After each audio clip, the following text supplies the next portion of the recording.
One. Hey, welcome back to Riot on the Raritan. It's our hosts, Mr. Justin, and I am Ted. Dude, crazy week, crazy week. Um, I mean, we'll go ahead and get the elephant out the room. There really isn't a whole much to say about this past game. I mean, for what it's worth. But I don't know. I think big time overall overarching pictures is we obviously launched the our NIL which terrible, terrible initial game to try to set that off. I mean, just personally, like I understand where the thought process is, and we're trying to get some money um, for the NIL and get some more players. Whatever the case may be. But I mean, just launching your inaugural. Well, I wouldn't guess necessarily call it the inaugural program because we've had a NIL collective earlier. But like in terms of just this specific RNIL, you can't ask for a worse showing for an inaugural event to ask people for money than losing the way we lost. Yeah, especially having celebrities at that game, some of the government candidates, a lot of big people coming to Yeah, homecoming, and just not a good showing. Except for the unless you were tailgating. If you were out there actually tailgating, there's a lot of people out. There's a lot of good energy before the game. You know, yeah. This is homecoming. why this is why I Even love you after, because you but always somehow find like the nugget of positivity in the complete storm of all things. well, I was tailgating actually with a group of like 20 this week. Like a lot of lifelong like Rutgers fans. They didn't even believe we had a Big East championship that we shared. So I showed a video of the hardware from back in our Yeah, 2012 year. So it seemed everyone was excited. People definitely talked about loving Ethan. Some of the takeaways what we've been able to do this season. Definitely frustrations. yeah. Everyone had different projections of what the score would be. And just before we get to the game, I'll tell you, I dropped off people in Somerset after the game, and then we drove through Easton Avenue live. There was lines around blocks to get everywhere. Nightclub, Old Queen, Scarlet Pub, Golden Rail, Stuff Your Face. So it was so interesting to see that people were calling us that they couldn't even get into places because the last time I met you up there, it was it seemed like the Rutgers off campus scene was non-existent. Yeah, I mean, I get that. And it's fun to know that the downtown scene is up after a homecoming game. But I mean, I think what really puts this all into perspective is as they were conducting um the post game interviews and whatnot, all you heard was "Let's go Ducks, let's go Ducks," and There's a lot of green. yeah, that definitely hit some kind of way. It's like, yeah, we're at our own homecoming, and the opposing team's fans are out here basically dominating the I guess what you call it, the audience. But yeah, man, I don't know. I guess we just go into the obvious is. I mean, there's been a lot of rumors of like the crazies on the internet um, calling for Shiano's head, which I don't agree with, and I don't think that it's even if I was to agree with it, it wouldn't be possible. But at what point in time does this team turn it around? Like, is this a lost season? I mean, this is an honest question at this point in time. Is this a lost season? I think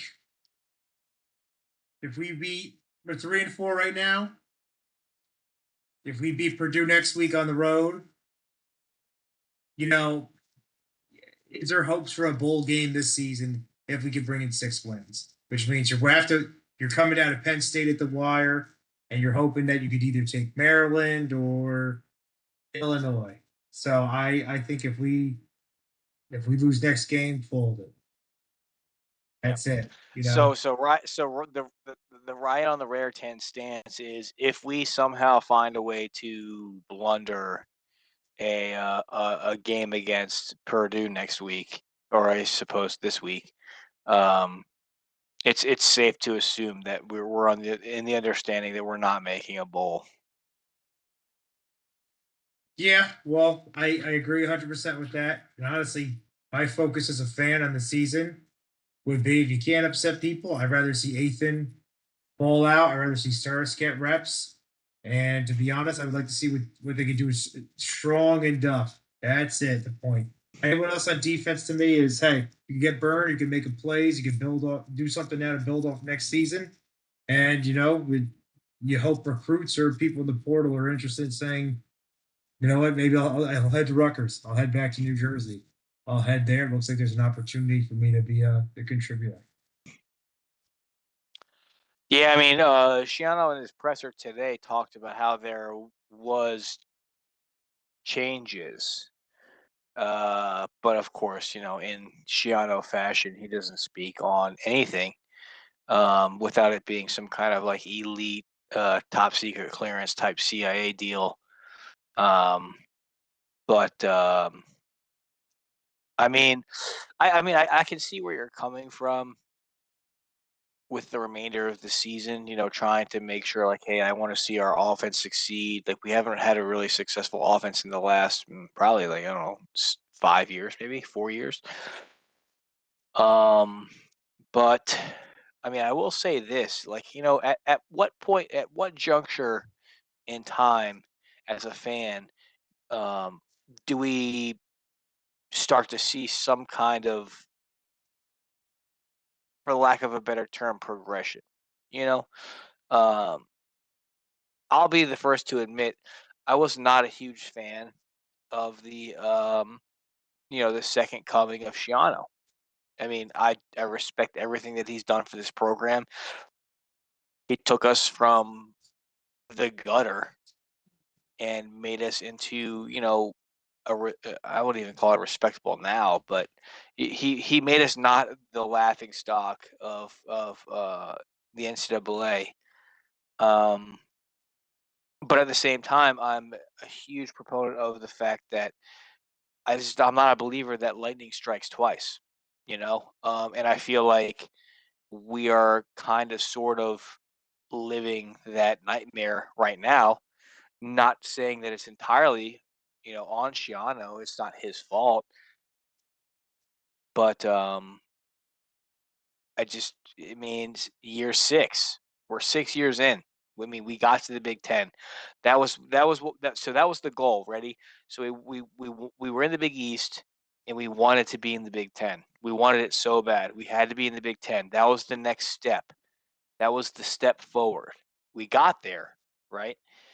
And I just feel like we're falling woefully short of the expectations of a fan base that no one's sitting here. I mean, if you are as a fan, expecting a Big Ten championship or trying to make it to the playoffs at this juncture in time, then you're obviously your thought process is clearly misguided. But I don't think it's out of the question to you know be able to not be the bottom of the Big Ten. And then here we are, bottom of the Big Ten, year 6, bottom of the Big Ten, 3 games lost. Now the Washington is a very good team. I mean, honestly, I was a good team too. But like, we should not be. Where are we at? 3-4 right now. There's no, at least in my eyes, there's no like reasonable explanation as to why we're 3-4. We should have Yeah, beat. We should have beat Washington. Correct. We should have beat Iowa. Yes. We should have beat Minnesota. Like, yes. I mean, did anybody come into this game, with the expectations of us, creating some cataclysmic upset over Oregon? I mean, most likely not. I mean, obviously, every any given Sunday for the quotes, but obviously we play on Saturdays. There's always a chance, but it's just at what point in time as a fan, before I keep rambling on about because I'm gonna become unhinged here. Now, but at what point in time as a fan, like, can we just hopefully expect to take at least a modicum of a step forward? Because we're not taking a step forward, we're taking a step back. And I'm honestly, before I go off the rails here, like, I'm tired of hearing about the money and the injuries and this and that. It's just like at some point in time, when does that not become an excuse? We're not Ohio State, we're not Penn State. Okay, like, we're not going to be one of the blue bloods. We're not Oregon, right? But we're in year 6 of Shiano's second tenure here, and it just kind of seems like we're just I don't know. I don't even consider we're stuck in the mud, but like we're like getting pulled back into the mud. Yeah, I I see where our program was with the Big East, the American transition, the early challenges with the Ash era being in the Big Ten, and then everyone's saying we should have another person from Ohio State, we should could have done what this person, and here too, it's I don't know what to want to see. I think from Shion, do I want to see him? I know he's. Do I want to see him bring in all new people? I know we preached the family thing, and he's had his loyalty to former players and coaching staff, the guys that have been around. But I don't know too with the new AD, the new president, and him. What's gonna occur, what changes are gonna have to happen between now and the off season. I mean, that's the thing, though. It's just let's go ahead and say that we somehow find like magic money, right? I mean, aside from just getting a bag, as the young kids say, like, who's gonna want to come play for this program? We can't beat the teams that progression wise you would think that we would be expected to compete with. I mean, obviously the Oregon is on a different level, but it's just I don't as a very very dedicated fan. I honestly at this point in time, like, I it seems like pretty deflating. Like, I just don't feel good. Um, maybe we do go next week and beat Purdue. In at their stadium. We beat the Boilermakers, but like are we really gonna beat Illinois at this point in time?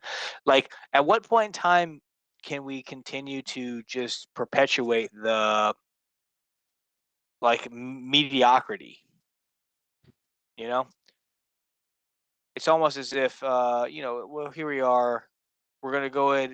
We're gonna be there. It's what Shiano says in all of his pressers. We're en route. We're en route to there. We're gonna get there. Like, what is there? As a rational Rutgers fan, as an alum, you know, I want us to just be competitive. It's not a big ask. I just want us to be competitive. And I think there to go ahead. I think there to me is that like 8-4 season every Yes, year. That is not a that big, is there to not a me. Is crazy eight. ask. Not a crazy ask, right? You're And, not, and you know you're not expecting a 9-3 season where you're on the cusp of being in the playoffs. I'm asking for us to just be competitive. That's it. Whether that be 7-5, 8-4, that's fine. Like, I just want to see a progressive step. That's it. I'm not asking for anything crazy. But it just doesn't seem like we're getting there. We're stuck in some kind of crazy thing. And like I said, it's not Shiano's fault entirely, but at some point in time, like there has to be some sort of accountability here. We're not buying out his contract for all the psychos online that want to keep talking about, oh yeah, we'll fire Shiano. That's not possible. And I don't even think that's a good idea to begin with. Even if we had the money, right? Let's say we hypothetically had the money to buy out his contract. I don't think it's a bad idea. But the problem is that I just like I talked about earlier is the fact that the lightning doesn't strike twice, and I think that Shiano he has to, you know, I don't even know if he hasn't adapted or try to adapt. But I said this at the very beginning of the season. No hatred on Rob Smith, but why would you hire someone that you've already fired twice prior? It's like it's almost as if, hey, I have a company, right, that comes and mows my lawn and I pay them every week. And I've already fired them once before because they didn't do a good job. And then for whatever reason, I hired them again and they came and cut my lawn and they didn't do a good job the second time. So then I fired them again. So then why would a rationally thought processed human hire this man back? Well, you know what's even nuts? Even when we the first time we won the Big 12 championship, we had fun. We brought the guys coming. Most of the people that came in were from smaller schools, like your Hofstra, your not Udell, but like that same tier. But now I look at it, it's like not that it ever seems recycled, but like if I'm wondering, does Shiano have anyone that's in the system now that if he can't, I would like to see him bringing someone outside that has good recruiting ability that can bring something almost totally like different there. So I think Shiano does bring at least the recruiting aspect, and he's Mhm. what's that transition? We market our players. You could come here. You're going to play. You're going to contribute. You're going to get a good degree. You're going to go play in the NFL. Like your full player development life cycle. Correct. Like a That full is circle. your full circle to become a better person, contributing, and you're going to love. You're going to be part of this program, family, no matter what. But I agree. At some point, we need to be interjected with something like totally new, or someone whoever's on the staff needs to either grow into that new role, or what, give someone else the keys to drive the engine a little bit, and that isn't fully embedded in what's already in that system. That maybe hasn't grown up in Greg's house. I'm not saying that from Oh, for a sure, family for thing, but I sure. mean, this is the house that Greg built. Got us to where we are, the stadium expansions, the bowl games, and you know what? Correct. And there should be at least not just a bowl game appearance. I'm not hoping to make a bowl game, but you're going to a bowl game every year. I mean, this is Yeah, I Big mean, Ten I get competitive that, play. and I think that's part of the problem too. Like we talked about either in the last pod, it was always like, oh man, Kyle Monangai, oh Holland Pierce, we miss these guys, we miss these guys. I mean, at what point in time are we going to stop trying to relive the 2006 win over Louisville? I mean, at what point in time? Like, is it a key fundamental moment in the Rutgers program history? Absolutely. But like, at what point in time can we keep selling the same clothing from Goodwill? Well, actually, when we beat South Florida, I forget what they were ranked. When we Two. went down there, they were two. When Jawan James had the Yeah, Madden I was on. spin move. I ran on the field. It was crazy. They had George Selvey, Ray Rice stiff arm George Selvey into oblivion. It was a crazy environment. But but brother, that's 2006. That's 19 years ago. That I think the last real time I was excited for our play, besides last season was a little disappointing, everything going on. I enjoyed the bowl game win over Miami at Mhm. for the Pinstripe Bowl. The COVID year was a little off. You get your takeaway wins from Michigan State, but really it was that 2012 year. at the Kasim Green, Deron Harmon, Logan Ryan, Lorenzo Exactly. Wars, and we had more guys in And the NFL and draft than any other that's program. 13 years ago. Yeah, and the thing is, like, I mean, yeah, those are all staple guys that came to NFL, but there has to be something else. You know? Exactly. And that's what I'm saying. And I'm sure I sound like a pristine hater, but there has to be something. I'm going to love Rutgers till the day that I die. It doesn't matter whether we lose every game from here on forward till that day, but I just have a hard time believing that everyone's very excited about Kelly Zinn and the new president, and I understand that, but it's just like I can't buy into the hype, right? Until there's some sort of like quantitative, concrete productivity that I can go ahead and base my hype off of. And Because the RNIL is fantastic. I love it. I love it. Anything Rutgers, I love it. Doesn't matter what it is. They're selling. Maybe there's a Rutgers postage fucking stamp. Who knows? I'll be all for it. But the thing is that I can't buy into the hype until I see some kind of results, right? And I just don't see it. If I'm a huge corporation, like why would I want to put my name brand on a team that just lost by 50 fucking points? Like no, who would want to do that? And like in an honest conversation, like who would want to do that? I know I probably wouldn't. If I was a business exec, oh hey, yeah, like let's go ahead and put our name brand on this team that it says it's a sellout. I mean, you were probably at the game. Didn't look like a sellout to me. no. The one thing I'll say, the student section was good. A lot of areas are filled. Even some of the higher up areas, there was at least more kind of people than I thought there was there for Yeah, Iowa. but were we talking like sellout? That's what they No, said. They said well, it was a sellout, I sold feel like out they. crowd. Like, are we gonna sit here and we're gonna be a liar? Are we being liars now? Is that what we're doing? Is that what Rutgers does? We have to fabricate our attendance? You know, it's just I don't know. As a fan, it's very difficult for me to stomach oh yeah, it's a sellout crowd, and then you show up, or I watch it on TV, right? Because obviously I don't live in New Jersey anymore, um, and you just see like a just complete vacancy, but they said it is a sellout, and it's like Yeah, how many more times are we going to be able to sell this fake schematic, but then well, we get blown out. No one's in the game. We haven't won a Big Ten game. We're 4 games in Big Ten schedule. 0-4. no, and we've done this in the past too.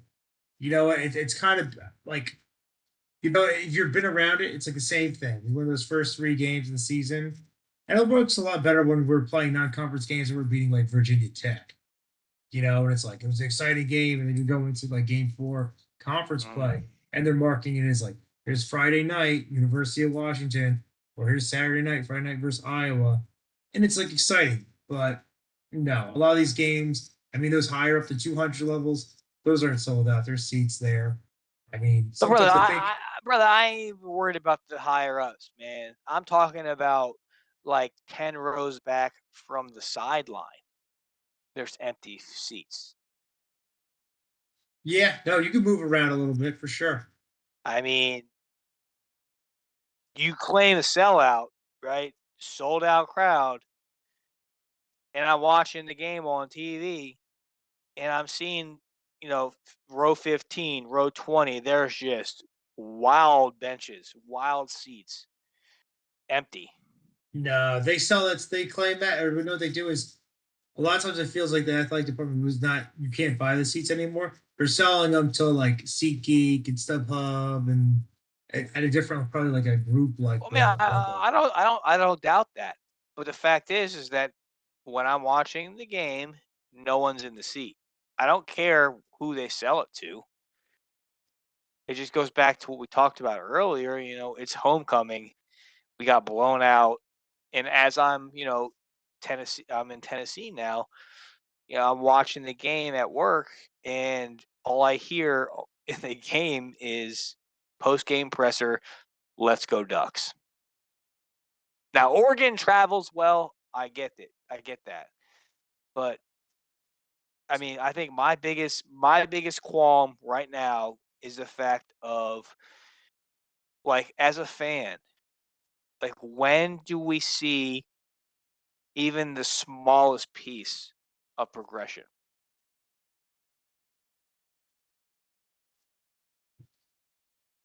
I don't got the answer to that. I even think from And the that's '80s stats, exactly, and that's I, the problem. That is the problem. You don't even have the answer. No one I, has the answer. I think Like 8-4. Give me an 8-4, dude. Give me a 7-5. Like last year, fine. Lots of injuries. I get it. Kind of a letdown, but then we still showed up to the bowl game and we fumbled the bag and we lost. And then we goes right into this season. Yeah, we went 3-0 against non-conference. But let's be honest here.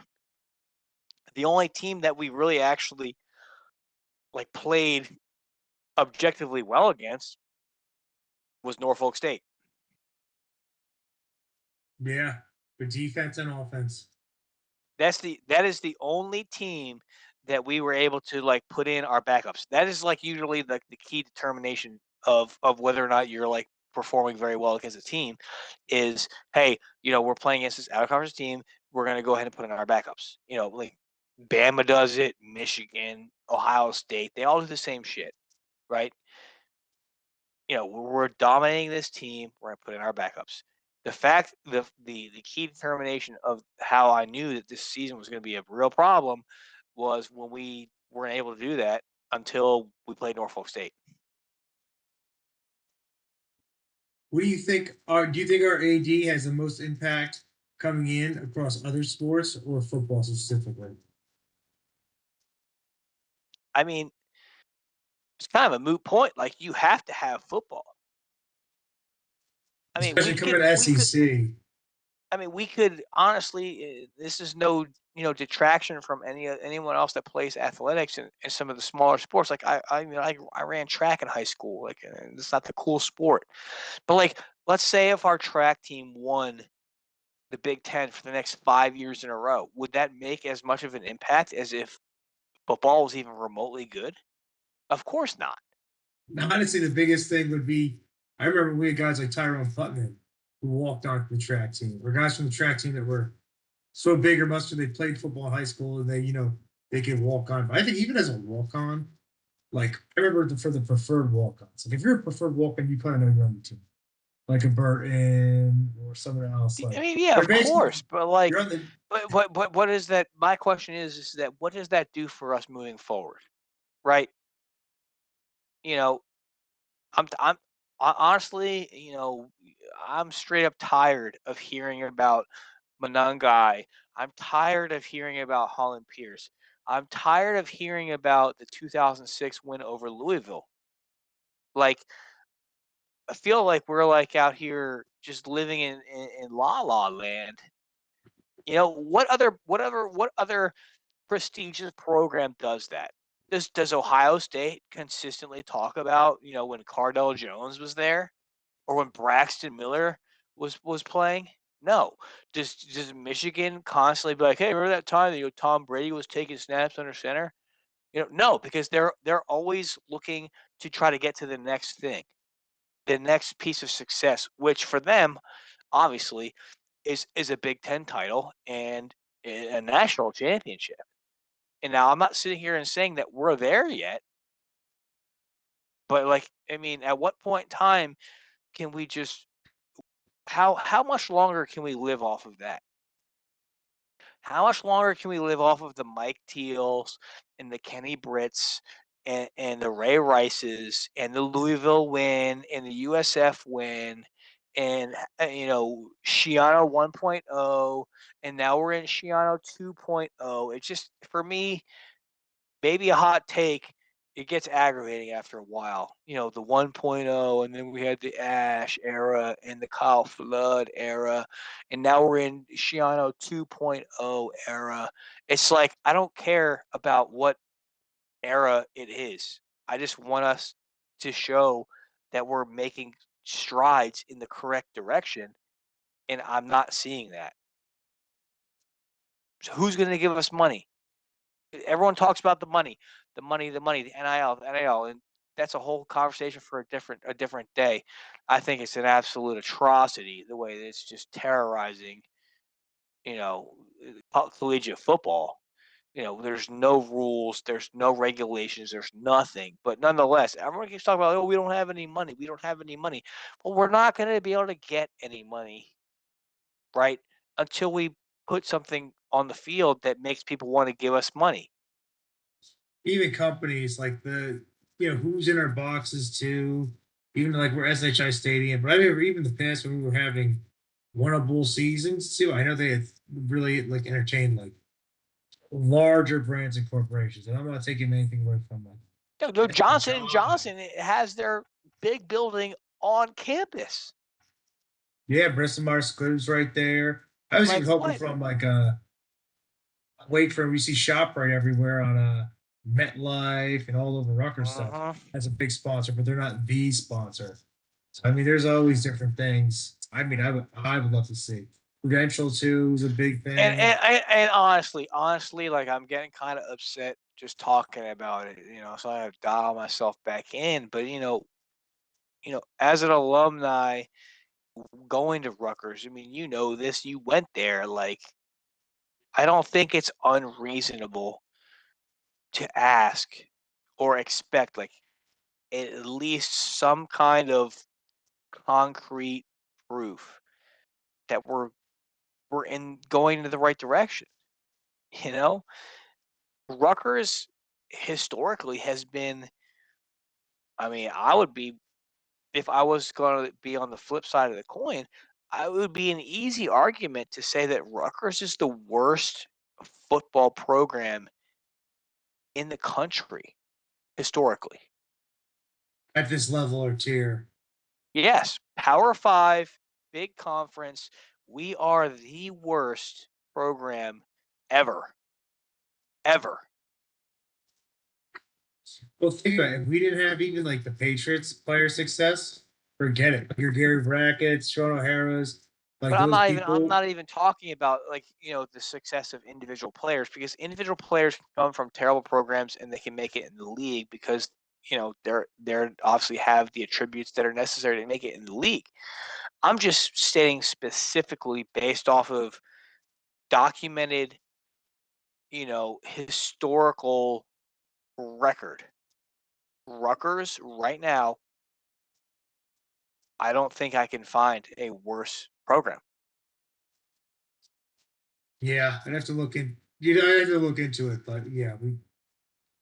And it's just, we're just having an objective conversation. Like you have to be honest with yourself. Like, yeah, I mean, I love Rutgers, dude. I Well, love I love me some Rutgers, but you have to have an honest conversation with yourself. Name me one Power Five team that's a part of a big conference that's worse than Rutgers historically.